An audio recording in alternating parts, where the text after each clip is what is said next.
اے لوگو جو ایمان لائے ہو، اپنا بچاؤ اختیار کرو، محتاط رہو، پھر خواہ چھوٹے دستوں میں نکلو یا سب اکٹھے ہو کر نکلو، کیونکہ اس دور میں مدینہ ہر وقت خطرات کا گڑھ بنا ہوا تھا، اور ہر وقت کوئی نہ کوئی افواہ پھیلتی رہتی تھی کہ دشمن حملہ آور ہونے والا ہے یا دشمن کے مقابلے کے لیے نکلنا ہے. تو اس کے لیے کچھ اسٹریٹجیز بتائی گئی کہ کس طرح نکلو، کیا کرو.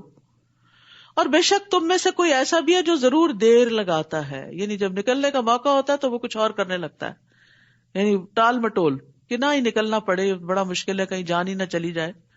پھر اگر تمہیں کوئی مصیبت پہنچے یعنی اللہ کے راستے میں نکل کر، تو کہتا ہے تحقیق اللہ نے مجھ پہ انعام کیا جبکہ میں ان کے ساتھ موجود نہیں تھا. کس قدر خوش فہمی کہ پیچھے رہ جانے کو وہ اللہ کا انعام سمجھ رہا ہے، حالانکہ اللہ کا انعام تو ان پر ہے جنہوں نے اللہ کے راستے میں نکل کر قربانی دی. اور البتہ اگر تمہیں اللہ کی طرف سے کوئی فضل پہنچے تو وہ ضرور کہے گا گویا کہ تمہارے اور اس کے درمیان کوئی محبت ہی نہ تھی، ہائے افسوس مجھ پر کہ میں بھی ان کے ساتھ ہوتا تو بہت بڑی کامیابی حاصل کرتا. مطلب پرست لوگ، مفاد پرست، اور یہی مطلب پرستی اور دنیا کی محبت منافقت کو جنم دیتی ہے کہ ہر وقت صرف وہ کام کرنا جس میں فائدہ ہو، اور نیکی کی خاطر اللہ کی اطاعت میں کوئی رسک لینے کے لیے تیاری نہ ہونا. بس چاہیے کہ اللہ کے راستے میں لڑیں وہ لوگ جو دنیا کی زندگی آخرت کے بدلے میں بیچ ڈالتے ہیں، اور جو کوئی اللہ کے راستے میں لڑے پھر وہ قتل کر دیا جائے یا غالب آ جائے تو ان قریب ہم اسے اجر عظیم عطا کریں گے. اور کیا ہے تمہیں کہ تم اللہ کے راستے میں نہیں لڑتے، حالانکہ مردوں، عورتوں اور بچوں میں سے جو کمزور ہیں یعنی جو مکہ میں پیچھے رہ گئے، وہ کہتے ہیں اے ہمارے رب ہمیں اس بستی سے نکال جس کے رہنے والے ظالم ہیں، اور ہمارے لیے اپنے پاس سے کوئی مددگار بنا دے. وہ لوگ جو ایمان لائے وہ اللہ کے راستے میں جنگ کرتے ہیں، اور وہ لوگ جنہوں نے کفر کیا وہ طاغوت کے راستے میں جنگ کرتے ہیں، یعنی ان کے مقاصد کچھ اور ہوتے. مومن صرف اللہ کے راستے میں ہی لڑتا ہے. بس تم شیطان کے دوستوں سے جنگ کرو، بے شک شیطان کی چال بہت کمزور ہے. کیا آپ نے دیکھا نہیں ان لوگوں کی طرف جنہیں کہا گیا تھا کہ اپنے ہاتھوں کو لڑائی سے روکے رکھو، یعنی جب مسلمان مکہ میں تھے، کمزور تھے، تو ان کو بدلہ لینے سے روک دیا گیا تھا، حالانکہ ان پہ بہت ظلم و ستم ہو رہے تھے. اور اس وقت کیا حکم تھا؟ اور نماز قائم کرو اور زکوٰۃ ادا کرو، یعنی عبادات بجا لاؤ، تمہارے اندر اسٹرینتھ پیدا ہوگی.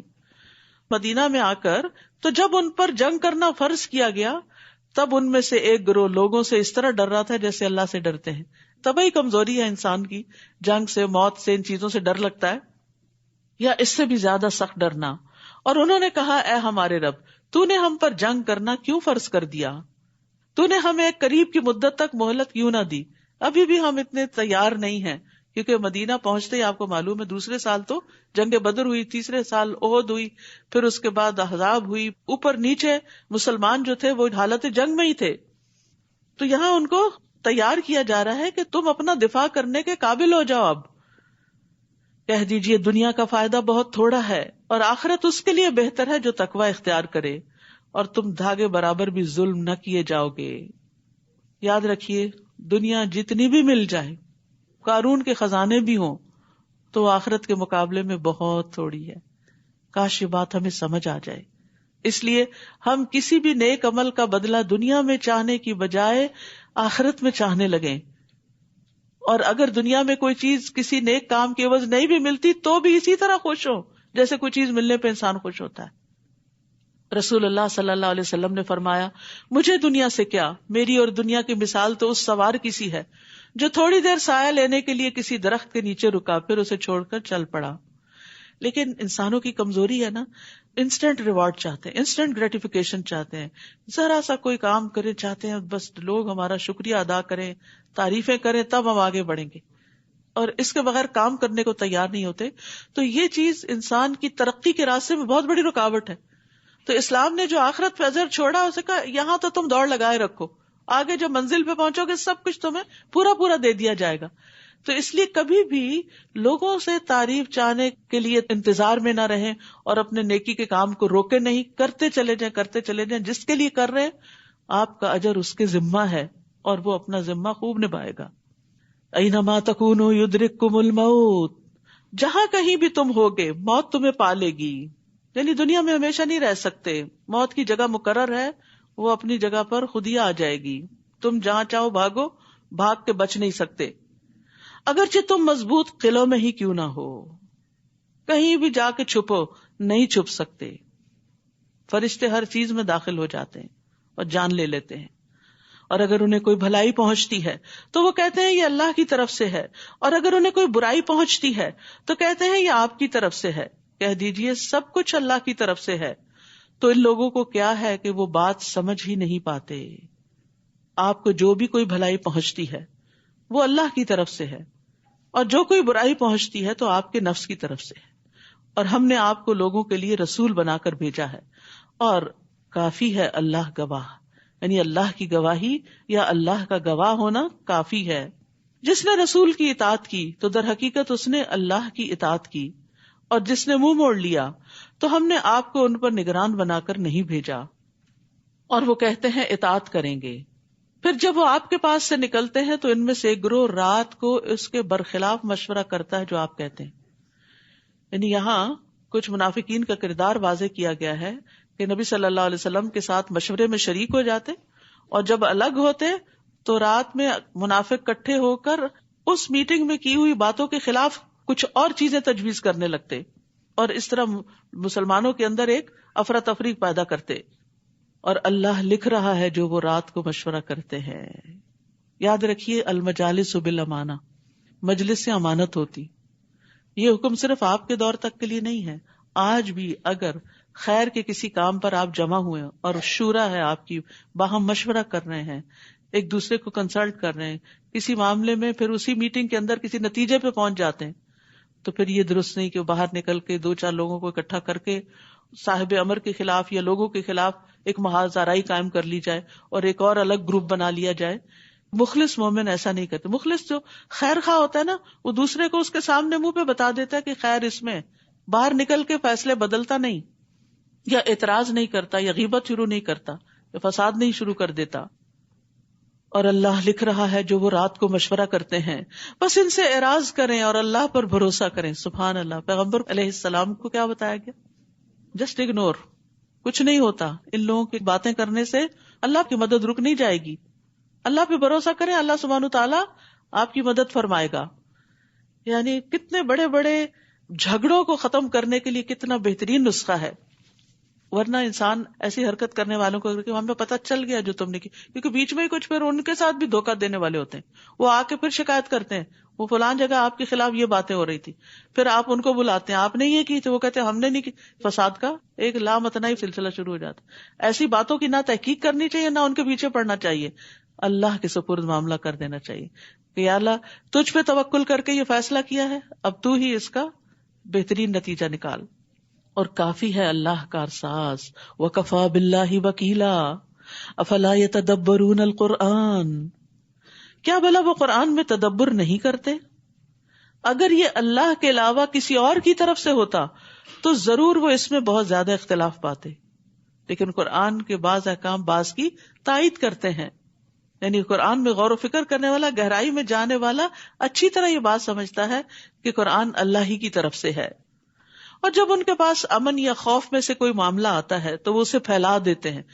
مدینہ میں چونکہ طرح طرح کے حملوں کی خبریں آتی رہتی تھی تو منافقین اس میں آگے آگے ہوتے تھے, اور وہ کیا کرتے, خوب افواہیں پھیلاتے تھے.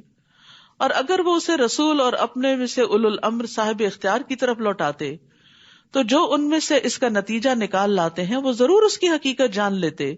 اور اگر تم پر اللہ کا فضل اور اس کی رحمت نہ ہوتی تو سوائے چند ایک کہ تم سب ضرور شیطان کی پیروی کرتے. بس آپ اللہ کے راستے میں لڑیں. آپ صرف اپنی ہی جان کے مکلف بنائے گئے ہیں. یہاں نبی صلی اللہ علیہ وسلم سے خطاب ہے کہ آپ پر اپنی ہی ذمہ داری ہے, آپ اپنا کام کرتے جائیں اور مومنوں کو بھی ابھارے. یعنی آپ دوسروں کو موٹیویٹ ہی کر سکتے ہیں. تو اس سے یہ پتہ چلتا ہے کہ جو لیڈر ہوتا ہے وہ ایکشن سے لیڈ کرتا ہے, کام کر کے دکھاتا ہے, تو دوسرے لوگ پھر پیچھے آ جاتے ہیں. امید ہے کہ اللہ کافروں کی جنگ کو روک دے, اور اللہ بہت ہی سخت ہے لڑائی میں اور بہت ہی سخت ہے عبرتناک سزا دینے میں. من یشفع شفاعتا حسنۃ یکن لہ نصیب منہا, جو کوئی سفارش کرے گا اچھی سفارش, اس کے لیے اس میں سے حصہ ہوگا. یعنی اگر کسی کا کوئی کام اٹکا ہوا ہے اور آپ کے کہنے سے وہ ہو جائے گا اور آپ کہہ دیتے ہیں تو جو نیکی کا کام ہوگا اس سب میں آپ کا حصہ پڑ گیا. حدیث میں آتا ہے الدال علی الخیر کفاعلہ، نیکی کی طرف رہنمائی کرنے والا بھی ایسا ہی ہے جیسا اس کو کر لینے والا. تو خیر کے کام نہ صرف یہ کہ خود کریں بلکہ دوسروں کو بھی ابھارتے رہیں اور دوسروں کو بھی موٹیویٹ کریں کہ وہ خیر میں تعاون کریں. تعاونوا علی البر والتقوی ولا تعاونوا علی الاثم والعدوان، نیکی اور تقوی کے کاموں میں ایک دوسرے سے تعاون کرو، اور ولا تعاونوا علی الاثم، گناہ کے کام، والعدوان اور زیادتی کے کاموں میں ایک دوسرے کا ساتھ نہ دو بلکہ ایک دوسرے کو روکو اگر کوئی کسی کے اوپر زیادتی کر رہا ہے. اور جو کوئی سفارش کرے گا بری سفارش، اس کے لیے اس میں سے حصہ ہوگا، اور اللہ ہر چیز پر نگران ہے. تو اچھی سفارش سے لوگوں کے کام بن جاتے ہیں، لوگوں کے بیچ میں صلح ہو جاتی ہے، اور بری سفارش چغل خوری جیسا عمل ہوتا ہے اور اس سے فسادات پھیلتے ہیں. وَإِذَا حُيِّيتُم بِتَحِيَّةٍ فَحَيُّوا بِأَحْسَنَ مِنْهَا أَوْ رُدُّوهَا، اور جب تم دعا دیے جاؤ کوئی دعا تو تم بھی اس سے زیادہ اچھی دعا دو یا اسی کو لوٹا دو. بے شک اللہ ہر چیز پر خوب حساب لینے والا ہے. حساب لینے والا، جی اس کا مطلب یہ کہ جو تمہارے ساتھ احسان کرے اس کے ساتھ تم بھی احسان کرو، حتیٰ کہ اگر کوئی تمہیں دعا دیتا ہے تو بدلے میں دعا دو. اور یہاں خاص طور پر اشارہ ہے سلام کرنے کا، یعنی اگر تمہیں کوئی سلام کرتا ہے تو تم بھی وعلیکم السلام کہو. یاد رکھیے سلام پھیلانا سلامتی ہے. آپ نے فرمایا سلام پھیلاؤ تم سلامت رہو گے، بڑے بڑے جھگڑوں فتنوں سے بچ جاؤ گے. گھر کی زندگی کے اندر بھی اگر گھر والے شوہر بیوی کو صبح اٹھ کے، بیوی شوہر کو، بچوں کو، سب ایک دوسرے کو سلام کرتے ہیں، جب گھر سے نکلتے ہیں سلام کر کے جاتے ہیں، واپس آتے ہیں سلام کرتے ہیں، تو گھر کی فضا میں خوشی پیدا ہو جاتی ہے اور سب دعائیں دیتے اور لیتے ہوئے جا رہے ہوتے ہیں. تو اس سے انسان کے اندر سلامتی بھی آتی ہے. سلام جو ہے یہ مغفرت کو واجب کرنے والا عمل ہے، نیکیوں کا باعث ہے. یعنی صرف السلام علیکم کہنے سے 10 نیکیاں، ورحمۃ اللہ کہنے سے 20، وبرکاتہ کہنے سے 30، اور آپس میں محبت بڑھانے کا ذریعہ ہے. جہاں آپ محبتوں کی کمی دیکھتے ہیں اس نسخے کو پلے باندھ لے، سلام کی کثرت کر دے، محبت پیدا ہو جائے گی، کیونکہ کمیونیکیشن شروع ہو جاتی ہے نا. رسول اللہ صلی اللہ علیہ وسلم نے فرمایا تم جنت میں داخل نہیں ہو سکو گے جب تک ایمان نہ لاؤ، اور تم ایمان نہیں لا سکتے جب تک آپس میں محبت نہ کرو. کیا میں تمہیں ایسی بات نہ بتا دوں کہ جب تم اس پر عمل کرو گے تو تمہارے درمیان محبت پیدا ہو جائے گی. جن ہسبینڈ وائف کے بیچ میں اختلاف ہے، لڑائی جھگڑا ہے، اور ایک دوسرے کی شکل نہیں دیکھنا چاہتے، وہ سلام شروع کر دیں، کیونکہ سلام ہی تو ختم ہوتا ہے تو فساد اور بڑھ جاتے ہیں. تو آپس میں سلام کو عام کرو، زیادہ سے زیادہ کرو. اور سب سے بڑا بخیل وہ ہے جو سلام میں بخل کرتا ہو. پھر فرمایا اللہ لا الہ الا ہو لیجمعنکم الی یوم القیامۃ لا ریب فیہ ومن اصدق من اللہ حدیثا. اللہ، نہیں کوئی حقیقی معبود مگر وہی، وہ ضرور تمہیں قیامت کے دن کی طرف جمع کرے گا جس میں کوئی شک نہیں. اللہ اکبر. ہم سب کشاں قدم بقدم اپنی موت کی طرف بڑھتے ہوئے آخرت کی طرف بڑھ رہے ہیں، جس میں سے کوئی بھی بچ نہیں سکتا. اور اللہ سے بڑھ کر بات میں کون زیادہ سچا ہے؟ یعنی یہ سب سے سچی بات ہے، اس پہ یقین کر لو، اس کی تیاری کر لو. تو کیا ہے تمہیں مسلمانوں کہ منافقوں کے بارے میں تم 2 گروہ ہو گئے ہو، جبکہ اللہ نے انہیں ان کی کمائی کے سبب الٹا پھیر دیا ہے. یعنی گناہ جو ہے وہ انسان کو اور مصیبت میں مبتلا کرتے ہیں. کیا تم چاہتے ہو کہ تم انہیں ہدایت دو جنہیں اللہ نے گمراہ کر دیا، جن کے دل ٹیڑھے ہو گئے؟ اور جسے اللہ گمراہ کر دے تو تم ہرگز اس کے لیے کوئی راستہ نہ پاؤ گے. وہ دل سے چاہتے ہیں کہ کاش تم بھی کفر کرو جیسا انہوں نے کفر کیا، پھر تم سب برابر ہو جاؤ، لہٰذا تم ان میں سے کسی کو دوست نہ بناؤ یہاں تک کہ وہ اللہ کے راستے میں ہجرت کر جائیں.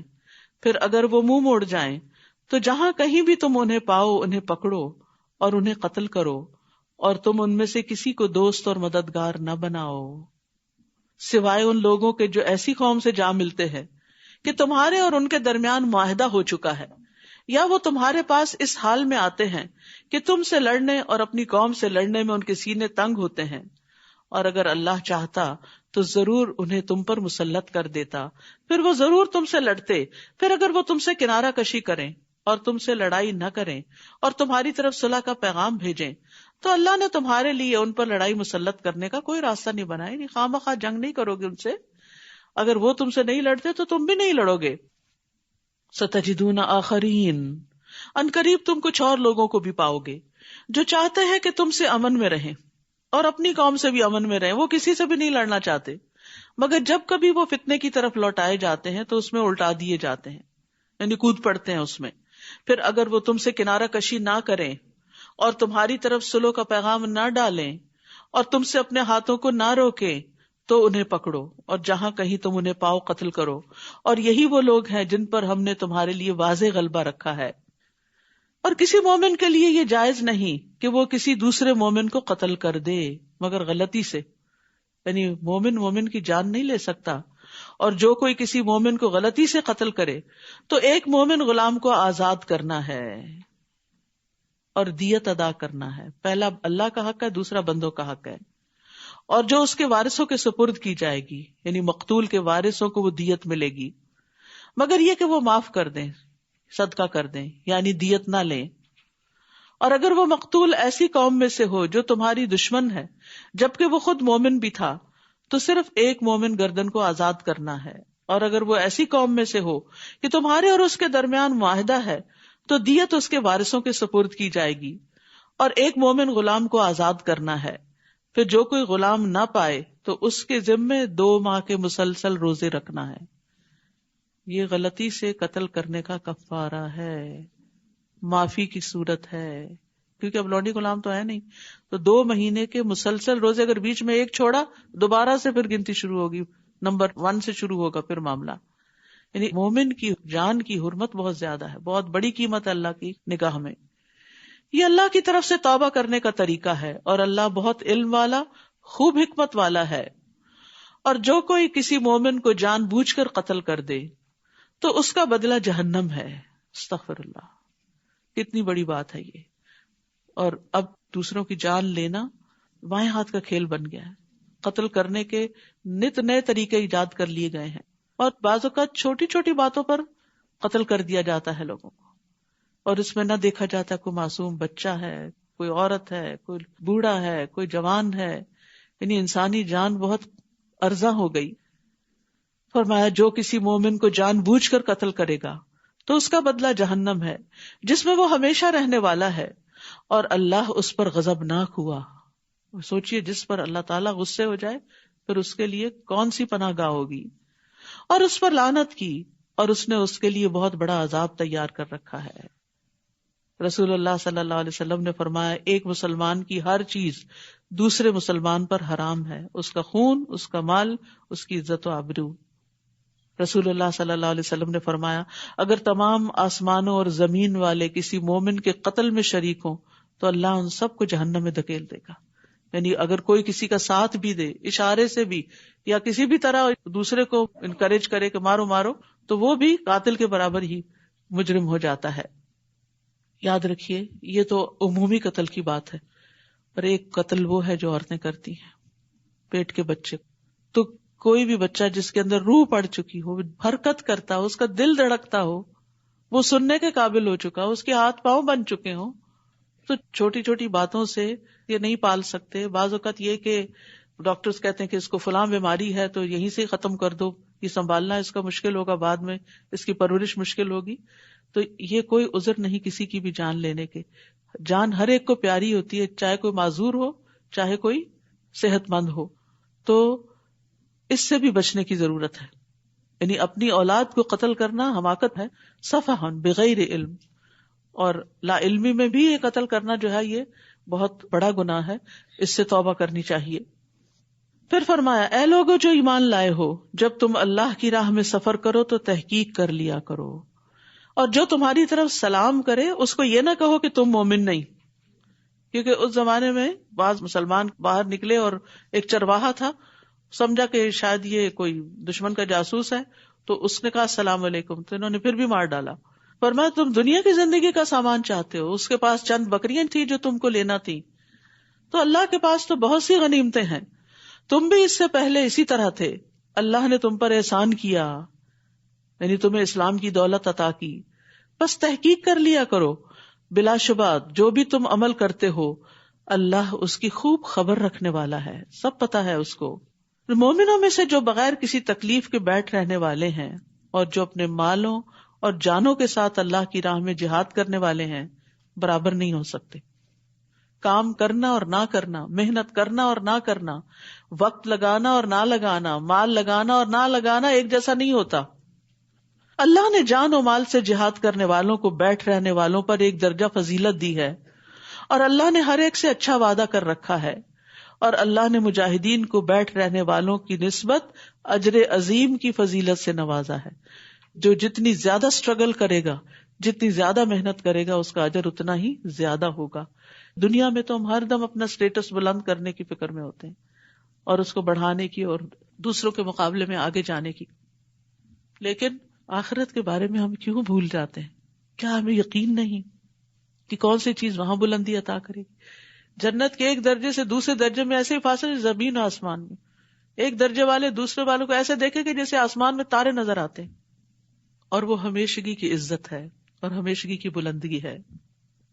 دنیا میں کوئی کتنا بھی بلند ہو جائے، بالآخر جانا چند فٹ مٹی کے اندر ہی ہے، مٹی میں ملنا ہے. دنیا میں بے شمار بادشاہ آئے، بڑے بڑے مالدار لوگ آئے، بڑے بڑے کارنامے کرنے والے، آج کس کو یاد ہے ان کے نام؟ کس کو پتا ہے ان کی قبریں کہاں ہیں؟ یہ تک نہیں پتا، الا ماشاء اللہ. گمنام ہے وہ پوری پوری بستیاں جن کو ڈبو دیا گیا، گمنام ہے، کسی کو نام تک نہیں پتا. قرآن مجید میں آتا ہے لا یعلمہم الا اللہ، اللہ کے سوا ان کو کوئی جانتا ہی نہیں. یہ ہے دنیا کی حقیقت. اصل گھر تو آخرت ہے جس کو بنانے کی فکر کرنی چاہیے. فرمایا بڑے درجات ہیں اس کی طرف سے، اور بخشش اور رحمت ہے، اور اللہ بہت بخشنے والا نہایت رحم کرنے والا ہے. بے شک وہ لوگ جب فرشتے انہیں فوت کرتے ہیں اس حال میں کہ وہ اپنی جانوں پر ظلم کرنے والے ہیں، پوچھتے ہیں تم کس حال میں تھے؟ وہ کہتے ہیں ہم زمین میں کمزور تھے. وہ کہتے ہیں کیا اللہ کی زمین وسیع نہ تھی کہ تم اس میں ہجرت کر جاتے؟ بس ایسے ہی لوگوں کا ٹھکانہ جہنم ہے، اور وہ کتنا برا ٹھکانہ ہے. تو یہاں پر ہجرت کی فضیلت بتائی گئی ہے. ایک تو وہ ہجرت بڑی ہجرت تھی جو نبی صلی اللہ علیہ وسلم کے زمانے میں ہوئی، لیکن باقی لوگوں کی ہجرت کیا ہے؟ نبی صلی اللہ علیہ وسلم نے فرمایا والمہاجر من ہجر ما نہی اللہ عنہ، اور مہاجر وہ ہے جو اللہ کی منع کی ہوئی چیزوں کو چھوڑ دے. ایک اور جگہ پر آتا ہے، آپ سے پوچھا گیا کون سی ہجرت افضل ہے؟ آپ نے فرمایا ایسے شخص کی جو اللہ کے حرام کردہ امور کو چھوڑ دے، غلط زندگی کو چھوڑ دے، غلط کاموں کو چھوڑ دے. ہجرت ہوتا ہے چھوڑنا، ان چیزوں کو چھوڑ کر اپنا ماحول بدل دے، اپنا کام بدل دے، اپنی عادتوں کو بدل دے. یہ سب ہجرت میں شمار ہوتی ہیں، سوائے ان مردوں، عورتوں اور بچوں کے جو بے بس ہیں، یعنی جو مکہ میں رہ گئے، جو ہجرت نہیں کر سکتے تھے، جو کوئی تدبیر کرنے کی طاقت نہیں رکھتے اور نہ وہ کوئی راستہ پاتے ہیں. بس یہی وہ لوگ ہیں، امید ہے کہ اللہ ان سے درگزر کرے گا، اور اللہ بہت معاف کرنے والا ہے، بہت بخشنے والا ہے. اور جو کوئی اللہ کے راستے میں ہجرت کرے گا وہ زمین میں جائے پناہ اور بہت سی وسعت پائے گا. اور جو اپنے گھر سے اللہ اور اس کے رسول کی طرف ہجرت کرتے ہوئے نکلا پھر اسے موت آ گئی تو یقیناً اس کا اجر اللہ کے ذمہ ہو گیا، اور اللہ بہت بخشنے والا نہایت رحم کرنے والا ہے. اور جب تم زمین میں سفر کرو تو تم پر کوئی گناہ نہیں کہ تم نماز میں قصر کر لو، اگر تمہیں خوف ہو کہ کافر تمہیں ستائیں گے، یعنی خوف کی حالت میں خاص طور پر. لیکن اس کے بعد جب خوف کی حالت ختم بھی ہو گئی تو جنگ کے علاوہ بھی جو عام امن والا سفر ہے اس میں بھی نماز کو آدھا کرنے کی اجازت ہے، رخصت ہے. فرمایا ان الکافرین کانوا لکم عدوا مبینا، یقیناً کافر تمہارے کھلے دشمن ہیں. تو یہاں قصر نماز کی مشروعیت کا ذکر ہے. حضرت عائشہ کہتی کہ جب اللہ نے نماز فرض کی تو وہ 2 رکعت فرض تھی، یعنی ابتدا میں نماز تھی 2 رکعت یعنی قصر والی، پھر حضر کی صورت میں اسے مکمل کر دیا، 4 کر دیا، اور سفر کی نماز کو پہلے فریضے پہ قائم رکھا. یہ اللہ کی طرف سے ایک صدقہ ہے جسے قبول کرنا چاہیے. نبی صلی اللہ علیہ وسلم سفر میں روزہ رکھتے بھی تھے اور چھوڑ بھی دیتے تھے، اور 2 رکعت نماز پڑھتے تھے اور اس کو چھوڑتے نہیں تھے، یعنی فرض کی 2 رکعتوں سے زیادہ نہیں پڑھتے تھے. مغرب کے 3 ہی ہوتے ہیں اور وتر بھی ہوتے ہیں. ایک اور سوال کے جواب میں نبی صلی اللہ علیہ وسلم نے اپنے تمام سفروں میں نماز قصر کی ہے، اور آپ سے کبھی یہ ثابت نہیں ہوا کہ آپ نے سفر میں مکمل نماز ادا کی، چاہے وہ جنگ کا سفر تھا یا امن کا سفر تھا، حج کا سفر تھا یا عمرے کا تھا. ابن عباس کہتے ہیں ہم مکہ اور مدینہ کے درمیان رسول اللہ صلی اللہ علیہ وسلم کے ساتھ سفر کر رہے تھے، ہمیں اللہ عز و جل کے سوا کسی کا خوف نہیں تھا، کسی دشمن کا خوف نہیں تھا. مگر ہم 4 رکعتوں کو 2 رکعتیں ہی پڑھتے رہتے تھے. صلاۃ الخوف کا طریقہ. پھر فرمایا اور جب آپ ان میں موجود ہوں پھر آپ ان کے لیے نماز قائم کریں، یعنی جنگ کی حالت میں، تو چاہیے کہ ان میں سے ایک جماعت اپنے ہتھیار لے کر آپ کے ساتھ کھڑی ہو، اور چاہیے کہ وہ اپنا اسلحہ پکڑے رکھیں. پھر جب وہ سجدہ کر چکیں تو چاہیے کہ وہ آپ کے پیچھے آ جائیں، اور دوسری جماعت جس نے ابھی نماز نہیں پڑھی وہ آ جائے. پھر وہ آپ کے ساتھ نماز ادا کرے، اور وہ اپنا بچاؤ اور اپنا اسلحہ پکڑے رکھے. جنہوں نے کفر کیا وہ تو یہ چاہتے ہیں کاش تم اپنے اسلحے اور اپنے ساز و سامان سے غافل ہو جاؤ تو وہ تم پر یکبارگی حملہ کر دیں، اور اگر تمہیں بارش کی وجہ سے کوئی تکلیف ہو یا تم بیمار ہو تو تم پر کوئی گناہ نہیں کہ تم اپنا اسلحہ اتار کر رکھ دو اور اپنا بچاؤ لیے رکھو. بے شک اللہ نے کافروں کے لیے رسوا کن عذاب تیار کر رکھا ہے. اس سے یہ پتہ چلتا ہے کہ تمام حالات میں انسان کو تیار رہنا چاہیے، ایون نماز خوف میں بھی احتیاط لازم ہے. اور اس ساری بات سے سوال یہ پیدا ہوتا ہے کہ اب عمومی طور پر اس آیت پر عمل نہیں ہوتا، تو اس سے پتہ کیا چلتا ہے کہ نماز کتنی اہم ہے. ایون اگر دشمن سر پہ کھڑا ہے، نماز کا وقت آگے پھر بھی ادا کرنی ہوگی، چلتے بیٹھے سواری پر، جس بھی حال میں، جماعت سے بغیر جماعت کے، کیونکہ ان الصلاۃ کانت علی المؤمنین کتابا موقوتا. پھر جب تم نماز پوری کر چکو اللہ کو یاد کرو کھڑے بیٹھے اور اپنے پہلوؤں پر. نماز کے بعد بھی اذکار کرو. پھر جب تم اطمینان میں آ جاؤ تو پوری نماز ادا کرو. بے شک نماز مومنوں پر مقررہ اوقات پر فرض ہے، یعنی وقت کی پابندی ضروری ہے. یہ نہیں کہ ساری نمازیں رات کو اکٹھی کر کے پڑھی جائیں، جب وقت ہو جائے تو اس وقت اٹھ کر نماز ادا کر لی جائے. اگر جاب پر ہیں یا کسی ایسے کام میں ہیں، سنت اور نفل پڑھنے کا وقت نہیں تو کم از کم فرض وقت پر ادا کر لیے جائیں. اور اگر سفر میں ہیں، جیسے جہاز کا سفر ہے، 12 گھنٹے 13 گھنٹے کی فلائٹ ہے، تو وہ ایک ایپ ہے حلال ٹرپ، اس میں اگر آپ اپنی فلائٹ کا نمبر ڈال دیں تو بغیر انٹرنیٹ کے بھی وہ کام کرتی ہے. وہ آپ کو بتا دے گی کہ آپ کی ظہر کہاں آ رہی ہے، آپ کی عصر کہاں آ رہی ہے. اور آپ سفر میں 2 نمازیں جمع بھی کر سکتے ہیں، ظہر اور عصر، مغرب اور عشاء. فجر نہیں جمع ہو سکتی، فجر اپنے وقت پر ہی پڑھنی ہوتی ہے.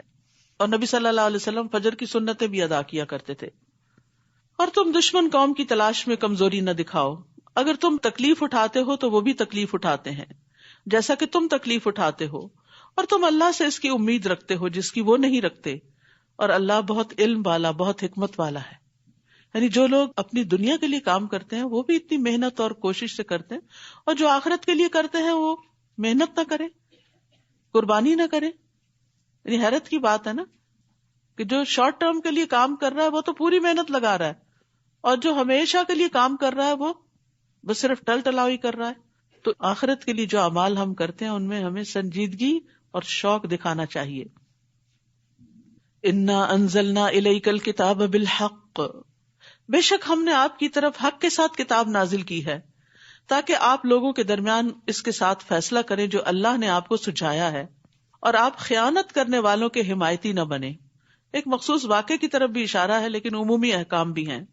واستغفر اللہ ان اللہ کان غفورا رحیما، اور اللہ سے بخشش مانگیں، بے شک اللہ بہت بخشنے والا، نہایت رحم کرنے والا ہے. اور آپ ان لوگوں کی طرف سے جھگڑا نہ کریں جو اپنے آپ سے خیانت کرتے ہیں، بے شک اللہ بہت خیانت کرنے والے، بہت گناہگار کو پسند نہیں کرتا. کس کو پسند نہیں کرتا؟ خوانا اسیما، جو بہت گناہگار ہو اور بہت خیانت کار ہو. وہ لوگوں سے تو چھپ سکتے ہیں اور اللہ سے نہیں چھپ سکتے. یہ سب کے لیے ہے کہ انسان تنہائی میں بھی کوئی غلط کام کرے گا تو اللہ تعالیٰ دیکھ لے گا.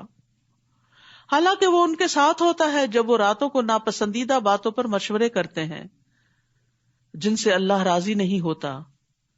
یعنی وہ کام یا وہ چیزیں جن پہ اللہ راضی نہیں وہ باتیں کرتے ہیں، اور جو عمل وہ کرتے ہیں اللہ اس کا احاطہ کرنے والا ہے، اس کو گھیرنے والا ہے. ہاں تم ہی وہ لوگ ہو جنہوں نے ان کی طرف سے دنیا کی زندگی میں جھگڑا کیا، تو قیامت کے دن ان کی طرف سے کون اللہ سے جھگڑا کرے گا؟ کون ان کا وکیل ہوگا؟ یعنی اپنی قوم ہو، خاندان ہو، رشتہ دار ہوں، دوست ہوں، ناحق ان کا ساتھ نہیں دینا چاہیے. کیونکہ اگر ہم جانتے ہیں وہ غلط کر رہے ہیں اور پھر بھی ان کا دفاع کر رہے ہیں اور دوسرے مظلوم کو اس کا حق نہیں مل رہا تو یہ بہت بڑی زیادتی کی بات ہے. جیسے گھریلو زندگی میں آپ دیکھیں کہ بعض اوقات بیٹیاں ماں کے ساتھ مل جاتی ہیں، بہو کو اکیلا چھوڑ دیتی ہیں، حالانکہ انہیں یہ پتا ہوتا ہے کہ زیادتی ماں ہی کر رہی ہے. یہ بھی ظلم ہے. ماں کی محبت، احترام اس چیز میں حائل نہ ہو کہ آپ انصاف کا فیصلہ کریں. انسان کو ہمیشہ انصاف کی بات کرنی چاہیے، چاہے دوسری طرف اپنا کتنا ہی عزیز اور پیارا کیوں نہ ہو. لیکن افسوس کے ساتھ یہ کہنا پڑتا